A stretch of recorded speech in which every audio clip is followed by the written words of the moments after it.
Under the blistering noon sun, the training field shimmered with heat and tension. Dust clung to boots, and sweat slicked the air with a metallic taste. A ring of soldiers stood in a loose circle, their uniforms darkened by grit and exertion, their voices rough with mockery. At the center of it all stood a single woman, her stance calm, her breathing measured, her eyes still as gunmetal. No insignia marked her beyond the standard combat uniform, yet something in her composure unnerved them more than rank ever could. It had begun with a joke, a careless remark that spiraled into something uglier. The platoon had just finished a grueling endurance test, and pride was bleeding out through exhaustion. When she beat their time, some laughed, others didn't. Among the latter were 3 men whose pride couldn't bear being overshadowed. They whispered, then chuckled, and when she ignored them, their words sharpened into barbs. No one intervened. The barracks had always been a breeding ground for quiet cruelty disguised as competition. Then came the shove, the kind that tests boundaries, the air stilled, anticipation thick as oil.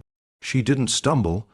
She simply looked up, her gaze dissecting him, not with anger, but with quiet disappointment. That only fueled his embarrassment. He swung before thought could catch up to his ego.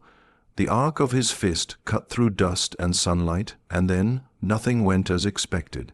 She stepped aside with a movement so small, so fluid, it almost seemed accidental. His momentum betrayed him, and a heartbeat later he was on the ground, the wind knocked from his lungs. A collective murmur rippled through the onlookers, disbelief, then awe. Before he could rise, another came at her, half out of loyalty, half out of pride. His punch never landed. Her elbow met his jaw mid-swing, and his body folded, knees buckling, as if gravity itself had turned against him. The third man froze, caught between humiliation and fear, his breath trembling in his chest. The circle widened. Dust hung suspended in sunlight like smoke after a gunshot. No one dared to laugh now. What they had thought was arrogance was something else entirely, mastery. Years of discipline condensed into reflex, and yet her expression didn't change. No triumph, no satisfaction, only a weary calm, as if she'd been through this too many times before. The training sergeant, who'd been watching from the far side of the field, finally stepped forward. His boots crunched the dirt in steady rhythm, and the soldiers parted for him without a word. He looked at her, not with anger, but something closer to recognition. "You done proving your point?" he asked quietly. Her reply was softer than anyone expected. "Wasn't proving anything, sir, just defending the line they crossed." The moment hung heavy. Even the wind seemed reluctant to disturb it. The fallen men sat up slowly, pride shattered, faces burning beneath the weight of eyes they could no longer meet. For the first time, the platoon saw her not as a woman trying to belong, but as a soldier who had already earned her place long before they tried to take it from her. That night, whispers spread through the base like wildfire. Some called her lucky, others said she'd been trained differently. But those who'd seen it, really seen it, knew better. They recognized the precision, the control, the terrifying restraint. Rumor had it she'd been attached to a classified unit before this posting, someone who'd walked through darker places than most dared imagine. Yet she never spoke of it. When asked, she'd only say, "Some things you don't talk about, you just carry them." Days passed, but the tension didn't fade. The men she dropped trained harder, angrier.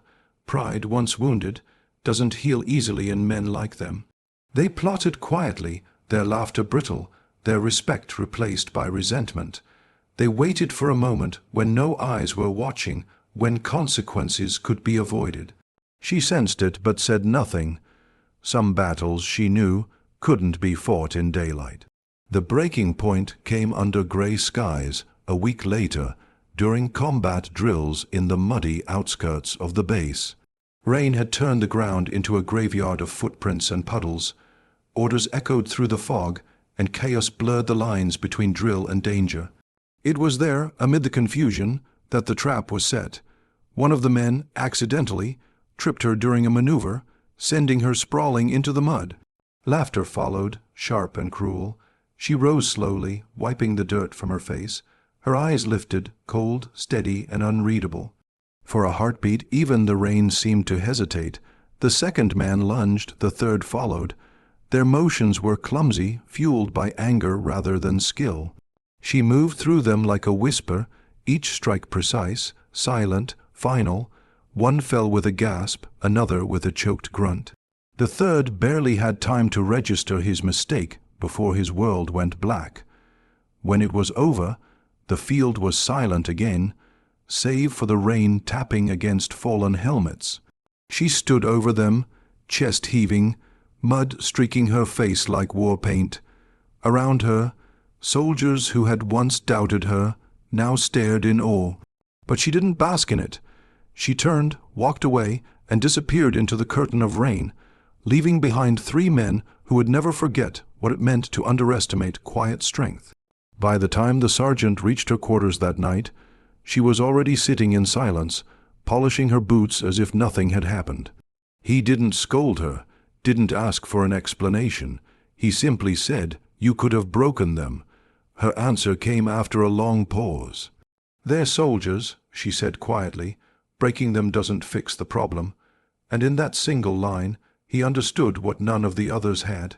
Strength for her wasn't about dominance, it was about control, the kind that comes not from anger, but from surviving it. The next morning, the same men she'd fought stood at attention before her, bruised but humbled.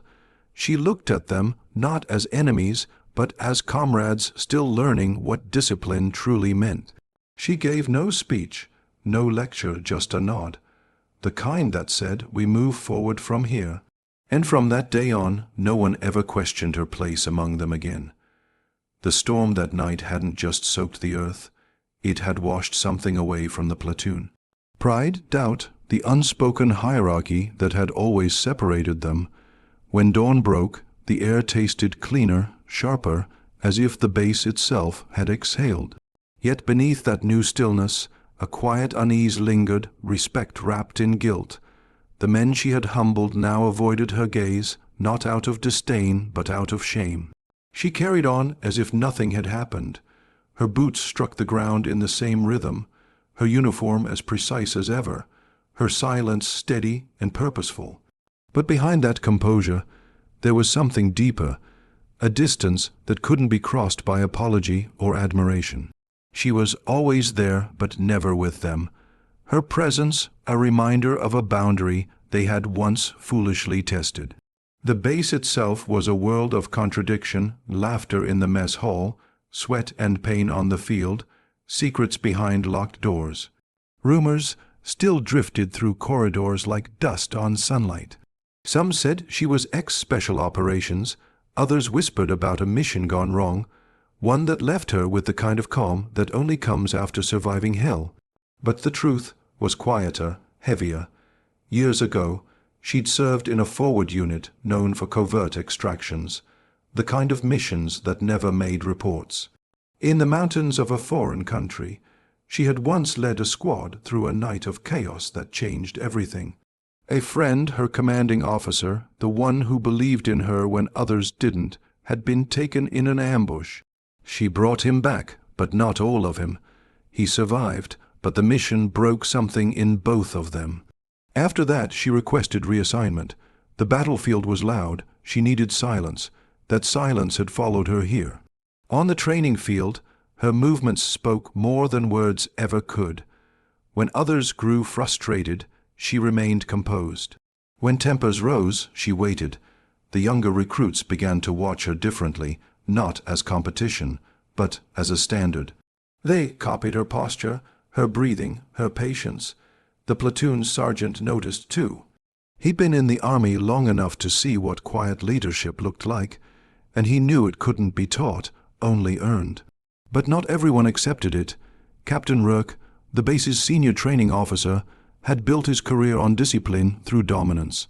To him, control meant command, and authority meant being feared. Her presence unsettled that balance. Soldiers obeyed his orders, but they respected her. That difference stung him like an open wound. It began subtly. Drills stretched longer, physical punishments doubled. Her name appeared on rosters for the most punishing assignments, obstacle runs under noon sun, night recon sweeps through flooded terrain. She didn't complain. She simply did them quietly, perfectly, every time. Her endurance became her defiance, and that defiance, no matter how silent, was an offense Rourke couldn't forgive. One evening, during a sparring evaluation in the gym, the tension finally snapped. The air smelled of sweat and rubber mats. Soldiers circled the ring, their faces lit by the flickering lights overhead. Rourke called her name with a smile that didn't reach his eyes. "Let's see if your little tricks work when someone means it," he said. His voice was calm, but beneath it lay the promise of humiliation. She stepped into the ring without a word. The others watched, silent and uneasy. They knew this wasn't training. It was retribution disguised as protocol. The bell clanged, and Rourke lunged. He was strong, heavier, trained to overpower. But she didn't fight for dominance, she fought for survival. Every motion was economy, no wasted energy, no flourish. His first punch missed, his second was deflected, and his third found nothing but air. The sound of his boots sliding echoed like thunder in the narrow hall. He grew angrier with each miss, his strikes sharper, his breathing harsher. She read him like a map. When his weight shifted, she moved with it, redirecting, not resisting. The others could hardly follow her hands. They moved faster than the eye could track. In less than a minute, Rourke was on one knee, his breath ragged, his expression twisted by disbelief. The silence that followed was louder than any applause. She didn't gloat, didn't taunt. She simply stepped back, chest rising and falling, eyes steady. "You're dismissed, soldier," Rourke hissed, his pride the only thing still standing, but no one moved. Not her, not the men who had once mocked her. They all saw what had really happened. The old order had fallen, quietly and irrevocably. After that night, Rourke's hostility grew colder, more deliberate. Paperwork was delayed, requests denied. He spoke her name in briefings with clipped disdain, never outright insubordination, but close enough to sting. The sergeant noticed, but interference could end careers. So the base watched in silence, and she endured, as always. Until the day the explosion shook the compound. It happened without warning, a roar that split the afternoon air, a shockwave that threw bodies and dust skyward. The barracks windows shattered, alarms howled. Soldiers scrambled, instincts overtaking confusion. She was among the first out, boots hitting gravel before the smoke had cleared. The blast had torn through the maintenance depot.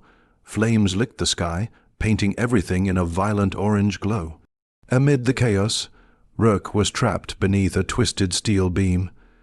His shouts were muffled by the crackle of burning fuel. She didn't hesitate. She ran through the fire. The heat bit into her skin, smoke clawed at her lungs. But her hands found the beam and lifted with every ounce of strength her body held. Muscles burned, vision blurred, but inch by inch she moved it. Rourke's eyes widened disbelief and something else, something human, as she pulled him free. They stumbled out together, collapsing into the mud beyond the flames. The world was sirens and shouts and smoke, but between them hung an unspoken reckoning. He looked at her, breathless, ash streaking his face. "Why?" he rasped. She wiped the soot from her brow and said, barely above a whisper, "Because you're still one of us." That night the base was silent again. The flames had died, but the memory of them lingered, not as destruction, but as revelation. In saving the man who tried to break her, she had proven something no rank or record could capture. Respect could be forced through fear, but loyalty was earned in fire. And from that moment on, no one, not even Rourke, would ever again question who she was. Days after the explosion, the base wore a strange calm, the kind that comes only after fire has consumed everything it could. The air smelled faintly of ash and diesel, and the wreckage at the depot had been cordoned off with yellow tape, that fluttered like wounded flags in the wind. Soldiers moved quieter now, their laughter subdued, their tempers muted. Something had shifted, intangible but undeniable. She walked through it like a shadow, her uniform pressed, her stride measured, her silence once again becoming the base's heartbeat. Every few steps, someone would pause to look at her, not with curiosity, but with something closer to reverence. Even Rourke, his arm now in a sling, would catch himself falling silent when she entered the room. He no longer called her soldier. He called her by her name quietly, almost respectfully. But the peace was fragile. The investigation into the explosion uncovered more questions than answers. The report listed it as an equipment malfunction, but anyone who had spent years in the field could sense the lie behind the words. Too much precision, too clean an ignition, too deliberate. Rumors started again, this time darker than before, whispers of sabotage, of a message being sent. Some said it was a test, others said it was revenge. And in the quiet hours before dawn, when she cleaned her weapon and the barracks lay asleep, she felt that old ache return, the one she had tried to bury years ago. The one born in the mountains, the memory came like a scar reopening. The mission had been code, named Echo Harvest.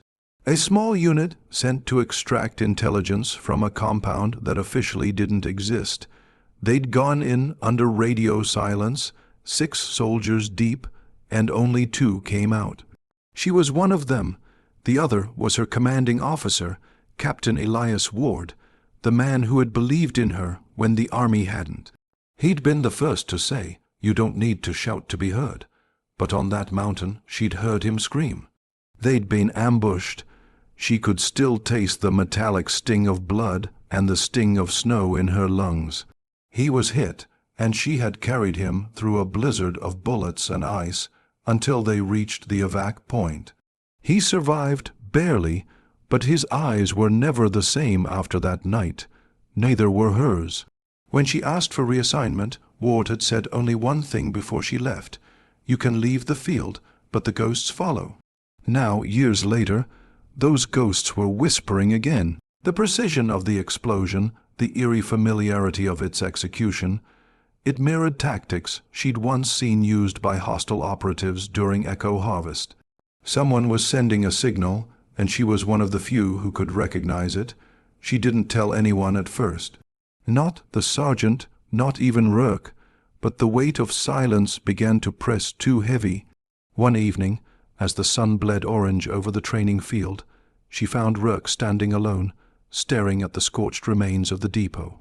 "It wasn't an accident," she said quietly. He turned, studying her. "You're sure?" She nodded. "Too clean. Whoever did this knew the lay. Knew where to hit to avoid casualties but send a message." Rourke's jaw tightened. "And that message," she met his gaze, "that I'm here." The words landed like a hammer. He didn't ask for details. Maybe he already understood that some histories weren't meant for reports. But from that moment, he treated her differently, not just with respect, but with an unspoken alliance. He began to guard her without saying so, shifting duty rosters, assigning trusted men to her teams, ensuring she was never isolated again. Still, she knew better than to rely on protection.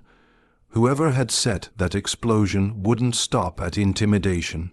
They were waiting a patient, precise, for another chance to make their point. It came 2 weeks later during a night patrol. The moon hung low, silver and cold, throwing long shadows across the perimeter fences. She moved with her team, 4 soldiers she had trained herself, their boots whispering through the gravel. The night was calm, almost unnaturally so. No crickets, no wind, just silence. Then the world fractured. A burst of light, not from fire this time, but from muzzle flash, erupted from the tree line. The first shot grazed the shoulder of the man beside her. The second shattered a floodlight above. Chaos followed, shouting, return fire, confusion. But through it all, she moved like water, her senses narrowing to precision. She dropped low, eyes scanning the tree line, 3 silhouettes, military formation, not amateurs. Her team followed her lead, and in less than a minute, 2 of the attackers were down. The third vanished into the shadows. She chased, her breath steady, her heartbeat calm. Every step was calculation, the rhythm of training meeting instinct. When she caught him by the ridge, they collided hard, rolling through dirt and leaves. His mask slipped, and for a moment their eyes met, and everything inside her froze. It wasn't a stranger. It was a face she hadn't seen since the mountain, one of her old unit's men. A ghost. He spat blood, sneering. "You should have stayed buried, Lieutenant." Before she could reply, he detonated the small device strapped to his chest, a concussive charge designed not to kill, but to cover retreat. The blast threw her backward, her ears ringing, vision blurred. When she came to, he was gone. Her team found her minutes later, dazed but alive. She didn't speak, not then, not even when the medics insisted. She just sat there, staring into the night, realizing that the past she'd tried to outrun had finally found her. Over the following days, security tripled, and command quietly sealed the incident under classified terms. But she knew it wasn't over. Someone had gone through great lengths to send her a reminder that her silence came with a price. Rourke visited her that night in the infirmary, his expression stripped of all arrogance. "You've been through this before," he said, almost a statement. She looked out the window where rain fell again, whispering against the glass. Once she murmured, "And I thought it ended there." He hesitated, and now she turned to him, her eyes steady, the steel of a soldier who'd learned too many lessons the hard way. "Now," she said, "it ends here." But there was something in her tone, not anger, not vengeance, but resolve. The kind that doesn't burn hot, but cold, the kind that doesn't fade until justice is done.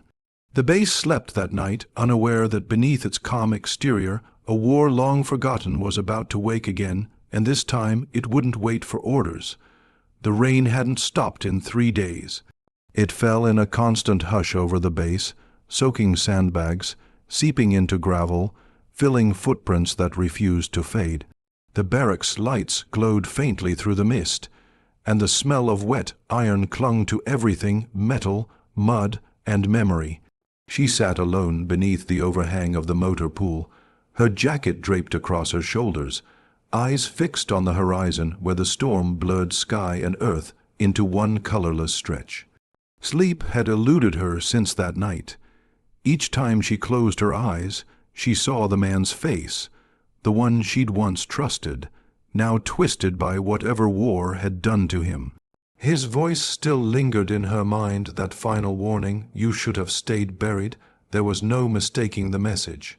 He wasn't acting alone. Someone had kept their old unit alive in the shadows, and she was unfinished business. Rourke had offered to pull her from active duty, at least until the investigation ended. She refused. "Running isn't in my file," she'd said, and he hadn't argued. Still, she could sense his worry in the way he lingered at briefings, the way his gaze followed her when he thought she wasn't looking. He'd changed since the fire, the arrogance stripped away, replaced by something almost paternal, but protection wasn't what she wanted. Closure was. That closure came sooner than anyone expected. At 0200 hours, the base perimeter sensors tripped. No movement alarms, just a flicker, a brief interference, like a ghost brushing the wire. Standard protocol demanded a security sweep, but she knew better. It wasn't a glitch. It was bait, and she took it. By the time the patrol units mobilized, she was already outside the fence, moving through the fog in full tactical gear, her rifle balanced against her chest. The air was heavy with the smell of rain, soaked earth, and the ground muffled every step. Ahead, the tree line swayed gently, calm, deceitful. She slowed, scanning through the mist with a predator's patience. Then she heard it, the faint click of a safety release, left side, 10 meters ahead. She turned before the sound finished, weapon raised, voice steady. "You should have stayed hidden." The man who stepped from the shadows wasn't the one she'd fought. He was older, harder, the kind of soldier who lived long enough to forget why. His stance was deliberate, his weapon lowered, not a challenge, but an invitation. "Didn't come here to fight," he said. His voice was rough, tired. "We came to end what they started." "They?" she asked, eyes locked on him. He gestured faintly toward the ridge. "The ones who left us to die on that mountain. The brass, the command, all of them. They buried Echo Harvest like it never happened. You and Ward were the only ones pulled out. The rest of us, we were expendable." The words hit harder than the rain. She'd always known the mission had gone dark, that command had disavowed it. But she hadn't known there were survivors who'd been abandoned. "You think killing me will change that?" she said quietly. He shook his head. "No, but making them see you again, making them remember, that's enough." He stepped forward, and for the first time she saw the tremor in his hand, the faint scars across his jaw, the exhaustion that comes from years of fighting ghosts. She lowered her rifle. "You could have come back. You could have told the truth." He laughed, a hollow, broken sound. "Truth doesn't matter to men who erase files." Something in her chest twisted, a deep ache where guilt and grief collided. She remembered Ward, his promise that she could leave the field behind. But the truth was, none of them ever had. The war had followed them all home, just in different forms. "I didn't leave you," she said finally. He looked at her, eyes tired but no longer cruel. "No," he admitted, "you just lived." The rain grew heavier. Thunder rolled across the distance. "I can get you out," she said suddenly. "Both of us. We can bring this up the chain, make it official." But he was already shaking his head. Too late for that. His gaze drifted past her, to the faint glow of the base lights. "They'll never let the story live, but you can." And before she could move, he stepped back, just far enough that she saw the device strapped beneath his vest. Her breath caught. "Don't," but his eyes softened. "It ends here, Lieutenant. You earned your peace. Let me buy it." Then the world cracked open. The explosion ripped through the fog, muffled but devastating. She hit the ground, the shockwave shoving her into the dirt. When the smoke cleared, all that remained was a crater and silence. No body, no proof, just the smell of burnt rain and the echo of his final words. By the time the search team arrived, she was standing at the edge of the blast zone, motionless, rain streaking her face. They tried to lead her away, but she didn't move until the first light of dawn broke through the clouds. Only then did she turn, her expression unreadable, calm, resolute, and unbearably human. Weeks passed. Command classified the incident again. Reports were buried under layers of clearance.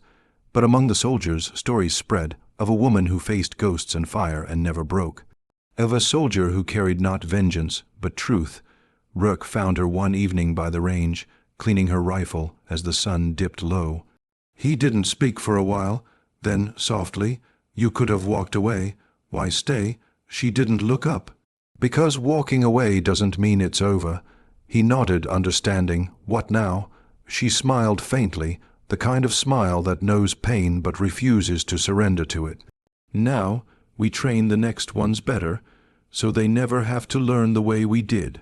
The wind carried her words across the field, scattering them among echoes of distant gunfire and the steady heartbeat of a base that had forgotten how to sleep. And as night fell once more, the soldiers who passed her on their way to the barracks saw not just a comrade, not just a woman, but a quiet legend, a reminder that true strength isn't the kind that knocks others down. It's the kind that stands back up again and again, even when the world keeps trying to bury you. Long after lights out, when the base went still, she remained on the range, staring into the dark horizon.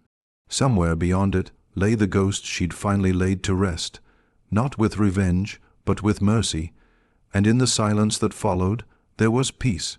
The kind she had never thought she'd find, because she had survived not just the battles she fought, but the ones she refused to.